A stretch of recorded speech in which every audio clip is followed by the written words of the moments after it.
नमस्कार दोस्तों। मैं आपका अपना शम्मी।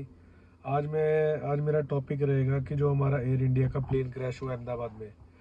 तो उस चीज़ के ऊपर पहले तो बहुत दुखद घटना हुई कि अहमदाबाद में हमारा एयर इंडिया का प्लेन क्रैश हुआ और उसमें 242 पर्सनस की जो डेथ हुई है, और उसके अलावा जो हॉस्पिटल के जो हॉस्टल के अंदर भी कुछ पर्सनस की डेथ हुई है। उसके लिए बहुत ज़्यादा अफसोस की बात है ये। लेकिन सबसे बड़ी बात ये सोचने की है कि ये प्रॉब्लम हुई क्यों है। इस ये सोचना बहुत ज़रूरी है कि प्रॉब्लम हुई क्यों है। आप खुद देखिए, जब भी हम फ्लाइट में जाते हैं तो फ्लाइट को हम दुनिया की सबसे सेफेस्ट ट्रांसपोर्ट माना जाता है आज तक, क्योंकि इसका रेशो सबसे ज़्यादा कम है। ठीक। तो एयर इंडिया में ऐसी प्रॉब्लम क्यों आई, और जो इनका जो फ्लाइट है, जो एयर इंडिया के जो ड्रीम लाइनर प्लेन है, वो कहते हैं दुनिया का सबसे सेफेस्ट प्लेन है, तो उसके बाद भी ऐसी दिक्कत आई। तो कहीं ना कहीं तो इसमें मुझे लगता है कि एयर इंडिया की भी गलती है। मुझे लगता है ऐसा कि एयर इंडिया की भी गलती हो सकती है। क्यों? कि कारण क्या है कि जो इंडियन सर्विसेज है, जो इंडिया की एविएशन सर्विस चलती कंपनीज हैं, एयर इंडिया हो गई, इंडिगो हो गई, या ऐसी और भी चलती हैं, स्पाइस जेट हो गई। ठीक है। इन सब की सर्विसेज इतनी ज़्यादा गंदी है कि इनके जो आप फ्लाइट में बैठते हैं तो कई बार एसी नहीं चलते, नॉर्मल बात है। सीटें टूटी, नॉर्मल बात है।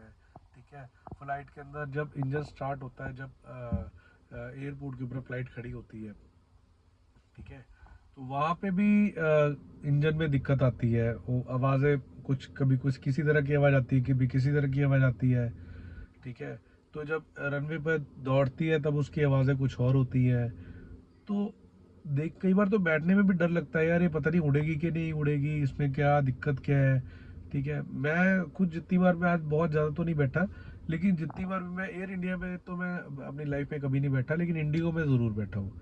और इंडिगो में ये ज़्यादा बहुत सारी प्रॉब्लम है इनकी फ़्लाइट्स में। अभी लास्ट टाइम की बात है, मैं मुंबई से दिल्ली आ रहा था। तो जो पायलट थे उसने दिल्ली रनवे पे उतरने के लिए, जैसे ही फ्लाइट टच हुई, ज़मीन को टच होने वाली थी, तो वैसे ही उसने एकदम से ऊपर को उठा दी। तो एकदम से सारे यात्री प्लेन के घबरा गए कि ऐसा क्यों हुआ, क्यों हुआ। लेकिन उसका कोई सही आंसर मिला नहीं भी, ऐसा क्यों हुआ। ठीक है। तो एकदम से टच होते होते हम ऊपर दोबारा को चले गए, फिर दोबारा राउंड लगा के 10-15 मिनट घूम के फिर दोबारा रनवे पे उतारा है। ठीक है। फिर उसके बाद में एक फ्लाइट का मेरा एक्सपीरियंस था कि वही जनवरी की अभी खबर है कि ये तो मैं जाते हुए आपसे बॉम्बे की दिल्ली की बात बता रहा हूँ।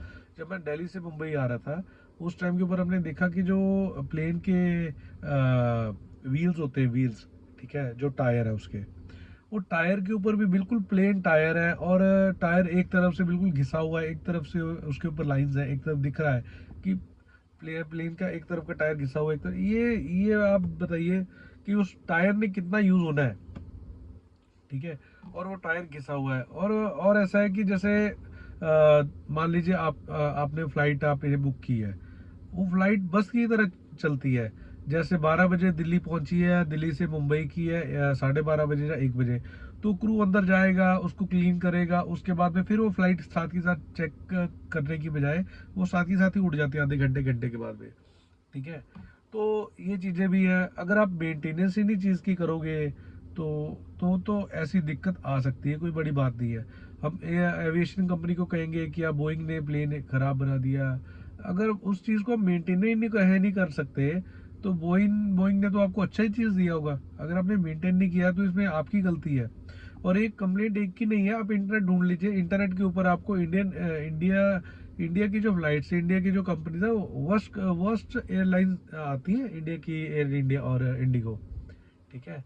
तो अगर हम टिकट लेते हैं, कस्टमर टिकट लेता है, अगर आप उसको सर्विस दे रहे हो, तो सर्विस जहाज अच्छा हो। जैसे पहले हमारे पास चलता था जेट एयरवेज और किंगफिशर। ठीक है। दोनों की सर्विस एक नंबर की थी, फ्लाइट एक नंबर की थी, और सब कुछ ही, मतलब उसमें वो 100 आउट ऑफ 100 नंबर हम दे सकते हैं। बट अगर हम इंडिगो में बैठे, स्पाइस जेट में बैठे, या एयर इंडिया में बैठे, तो हमें ऐसा फील होता है कि हम रोडवेज की बस में बैठे हैं। तो हमें अंदर बैठ के ऐसी फीलिंग आती है कि हम रोडवेज की बस में बैठे हैं। तो नेचुरल है, जब वो चलेगी तो ऐसे हादसे होंगे ही होंगे, क्योंकि हम उनको मेंटेन ही नहीं कर रहे हैं। आप छोटी छोटी चीजें तो मेंटेन नहीं करते। फ्लाइट के अंदर कभी सीट टूटी हुई है, बाथरूम का दरवाजा टूटा हुआ है, खिड़कियों में से आवाजें आ रही हैं, जो ऊपर लगेज वाला कंपार्टमेंट है जिसके बीच में हम छोटा लगेज रखते हैं 7 किलो वाला, ठीक है, उसके दरवाजे हिल रहे हैं, आवाज कड़कड़ कड़कड़ कड़कड़ की आवाजें आ रही हैं, ठीक है। कभी इंजन में से आवाजें गूं गूं की आवाज आ रही है स्टार्ट होने के टाइम पे, कभी एसी नहीं चल रहा है, ठीक है। और उसके बाद में और बहुत सारी है, तो एयरलाइंस की प्रॉब्लम है, सर्विस है, मैं आपको बता रहा हूँ, ठीक है। अगर हम जैसे जेट एयरवेज में, किंग फिशर में, या हम किसी और अच्छी कंपनी के प्लेन में बैठते हैं, इवन विस्तारा में बैठते हैं, जैसे विस्तारा कभी टाटा की है, तो उसमें भी सर्विस बहुत अच्छी, प्लेन्स भी अच्छे हैं, सर्विस भी अच्छी है, खाना पीना भी बीच में देते हैं ना, कोई आवाज भी प्लेन में बिल्कुल नहीं है, मेंटेनेंस भी आई थिंक अच्छी है, शायद वो प्लेन्स न्यू है। लेकिन अगर आप उनको भी मेंटेन नहीं करोगे तो वो भी आपके एयर इंडिया की तरह ही हो जाएंगे।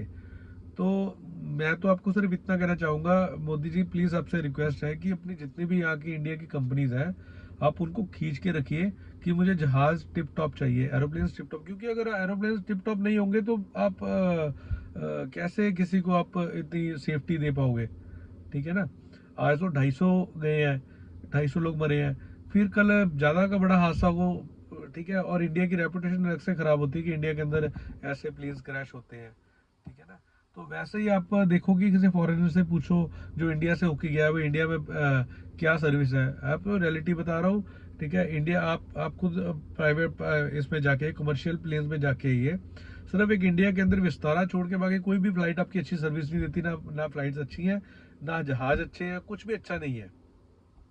तो प्लीज़ मोदी जी रिक्वेस्ट है कि आप इनको डेली इनके ऊपर ना कुछ ऐसी पेनल्टी डालिए, ठीक है, कि अगर अगर अगर कुछ प्रॉब्लम होती है तो ये जो ये सर्विसेज वाले हैं या कंपनीज हैं, ये जो फ्लाइट की कंपनीज हैं, स्पाइस जेट हो गए, एयर इंडिया हो गए, या इंडिगो हो गए, इनके ऊपर पेनल्टी डालिए। और एक क्या कहते हैं उसको, कि एक ना लेवल मेंटेन रखे कि हमें इंडिया के अंदर ये वाला लेवल मेंटेन करना है। अभी इतिहाद एयरलाइंस है, दुबई की, अरब की कंपनीज है, ठीक है, इतनी अच्छी सर्विसेज रहती है, वर्ल्ड की टॉप कंपनीज में तो आती हैं, एमिरेट्स हो गई, इतिहाद हो गई, ये अपनी जर्मनी की हो गई जो उसकी सर्विस कितनी अच्छी है, ठीक है। किंग फिशर तो बंद हो गई है, अभी उसकी जैसे आती है सिंगापुर एयरलाइंस, उसकी सर्विस कितनी अच्छी है, इनकी सर्विस बहुत अच्छी है, ठीक है। आप अपना लेवल मेंटेन करिए, इनको कहिए कि अपना लेवल मेंटेन करोगे, हमें सर्विस वैसी सर्विस चाहिए। और जहाज का ये नहीं है कि जहाज को बस की तरह चलाओ, एक एक फ्लाइट उतारी, दूसरी चढ़ा दी, तीसरी चढ़ा दी। इसका एक फ्लाइंग टाइम आप करवाइए कि ना दिन में इतना टाइम प्लेन उड़ेगा और इतने टाइम प्लेन उड़ने के बाद में इतना उसका मेंटेन होगा। ये सारा का सारा प्लीज रिक्वेस्ट है, आप मोदी जी आप इन चीज़ों के ऊपर गौर करें, ठीक है। अगर आपने अपने एविएशन के जो अपने मिनिस्टर हैं, अगर वो इन चीज़ों पे गौर नहीं कर रहे, तो ये इन चीज़ों पे भी मोदी जी आपको ही देखना पड़ेगा कि ये चीज़ें भी आपको ही ठीक करनी पड़ेगी, कि इनके ऊपर ना स्ट्रिक्ट एक्शन लीजिए कंपनीज के ऊपर। आप इनका लाइसेंस कैंसिल कीजिए तो अपने आप ये सारे काम करेंगे, ठीक है।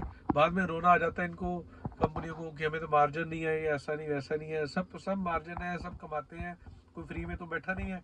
टिकट देते हैं, ठीक है। आजकल तो पहले तो ये होता था ना, टिकट कैंसिल होती थी, ठीक है, उसका रिफंड देना पड़ता था। आजकल तो टिकट कैंसिलेशन का कोई रिफंड नहीं देते, जीरो रिफंड होता है। उसके बाद में आजकल तो सीट सेलेक्ट करनी है तो उसका अलग से पैसा है, लगेज बढ़ाना उसका अलग से पैसा है। अब इतना पैसा तो ये अलग अलग से ले लेते हैं।